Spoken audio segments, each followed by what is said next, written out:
श्रीमद्वाल्मीकि रामायण अयोध्या कांड अध्याय 59। सुमंत्र द्वारा श्रीराम के शोक से जड़ चेतन एवं अयोध्यापुरी की दुरवस्था का वर्णन तथा राजा दशरथ का विलाप। सुमंत्र ने कहा, जब श्रीरामचंद्र जी वन की ओर प्रस्थित हुए तब मैंने उन दोनों राजकुमारों को हाथ जोड़कर प्रणाम किया और उनके वियोग के दुख को हृदय में धारण करके रथ पर आरूढ़ हो उधर से लौटा। लौटते समय मेरे घोड़े नेत्रों से गरम गरम आंसू बहाने लगे। रास्ता चलने में उनका मन नहीं लगता था। मैं गुह के साथ कई दिनों तक वहां इस आशा से ठहरा रहा कि संभव है श्रीराम फिर मुझे बुला लें। महाराज, आपके राज्य में वृक्ष भी इस महान संकट से कृशकाय हो गए हैं, फूल, अंकुर और कलियों सहित मुरझा गए हैं। नदियों, छोटे जलाशयों तथा बड़े सरोवरों के जल गर्म हो गए हैं। वनों और उपवनों के पत्ते सूख गए हैं।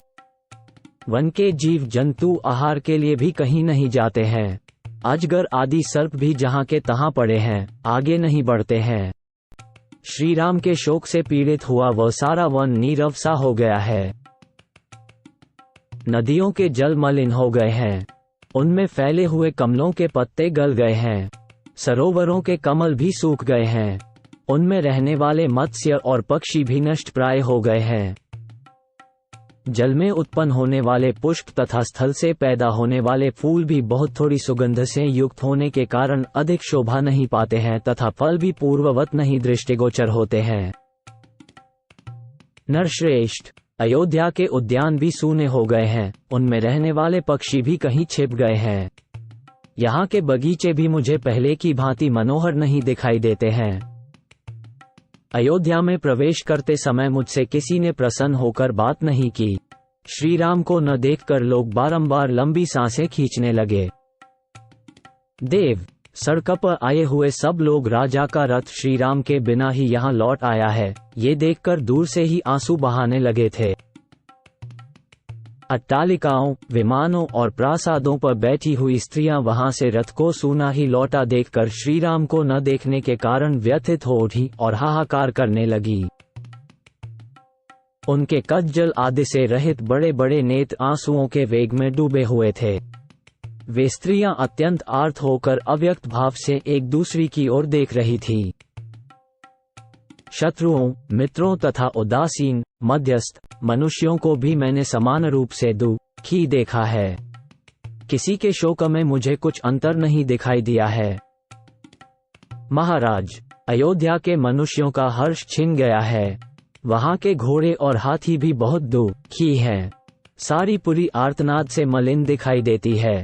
लोगों की लंबी लंबी सांसें ही इस नगरी का उच्छ्वास बन गई हैं। यह अयोध्यापुरी श्रीराम के वनवास से व्याकुल हुई पुत्र वियोगिनी कौसल्या की भांति मुझे आनंद शून्य प्रतीत हो रही है। सुमंत्र के वचन सुनकर राजा ने उनसे अश्रु गदगद परम दीन वाणी में कहा, सूत, जो पापी कुल और पापपूर्ण देश में उत्पन्न हुई है तथा जिसके विचार भी पाप से भरे हैं, उस कैकेयी के कहने में आकर मैंने सलाह देने में कुशल वृद्ध पुरुषों के साथ बैठकर इस विषय में कोई परामर्श भी नहीं किया। सुहृदों, मंत्रियों और वेदवेताओं से सलाह लिए बिना ही मैंने मोहवश केवल एक स्त्री की इच्छा पूर्ण करने के लिए सहसा यह अनर्थमय कार्य कर डाला है। सुमंत्र, होनहारवश ये भारी विपत्ति निश्चय ही इस कुल का विनाश करने के लिए अकस्मात आ पहुंची है। सारथे, यदि मैंने तुम्हारा कभी कुछ थोड़ा सा भी उपकार किया हो तो तुम मुझे शीघ्र ही श्रीराम के पास पहुंचा दो। मेरे प्राण मुझे श्रीराम के दर्शन के लिए शीघ्रता करने की प्रेरणा दे रहे हैं।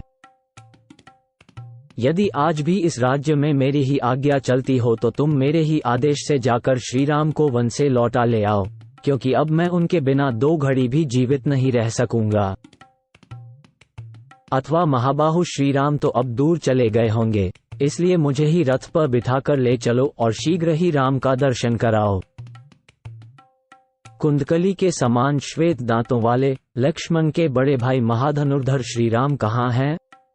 यदि सीता के साथ भली भांति उनका दर्शन कर लूं, तभी मैं जीवित रह सकता हूँ।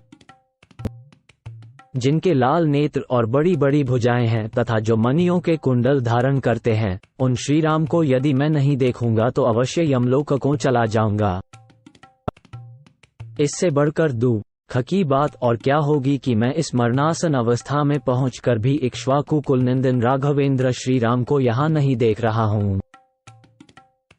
हा राम, हा लक्ष्मण, हा विदेहराज कुमारी तपस्विनी सीते, तुम्हें पता नहीं होगा कि मैं किस प्रकार दुख से अनाथ की भांति मर रहा हूँ।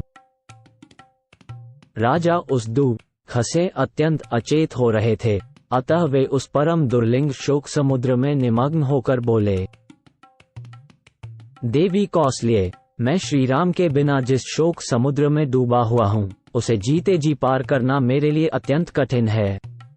श्रीराम का शोक ही उस समुद्र का महान वेग है, सीता का बिछोह ही उसका दूसरा छोर है। लंबी लंबी सांसें उसकी लहरें और बड़ी बड़ी भंवरें हैं। आंसुओं का वेगपूर्वक उमड़ा हुआ प्रवाह ही उसका मलिन जल है। मेरा हाथ पटकना ही उसमें उछलती हुई मछलियों का विलास है। करुण क्रंदन ही उसकी महान गर्जना है। ये बिखरे हुए केश ही उसमें उपलब्ध होने वाले सेवार हैं। कैकेयी बड़वानल है। वो शोक समुद्र मेरी वेगपूर्वक होने वाली अश्रुवर्षा की उत्पत्ति का मूल कारण है। मंथरा के कुटिलतापूर्ण वचन ही उस समुद्र के बड़े बड़े ग्राह हैं। क्रूर कैकेयी के मांगे हुए 2 वर ही उसके 2 तट हैं तथा श्रीराम का वनवास ही उस शोक सागर का महान विस्तार है। 29-32। मैं लक्ष्मण सहित श्रीराम को देखना चाहता हूँ, परंतु इस समय उन्हें यहाँ देख नहीं पाता हूँ। यह मेरे बहुत बड़े पाप का फल है। इस तरह विलाप करते हुए महायशस्वी राजा दशरथ तुरंत ही मूर्छित होकर शैया पर गिर पड़े। श्री रामचंद्र जी के लिए इस प्रकार विलाप करते हुए राजा दशरथ के मूर्छित हो जाने पर उनके उस अत्यंत करुणाजनक वचन को सुनकर राम माता देवी कौसल्या को पुनः दुगुना भय हो गया।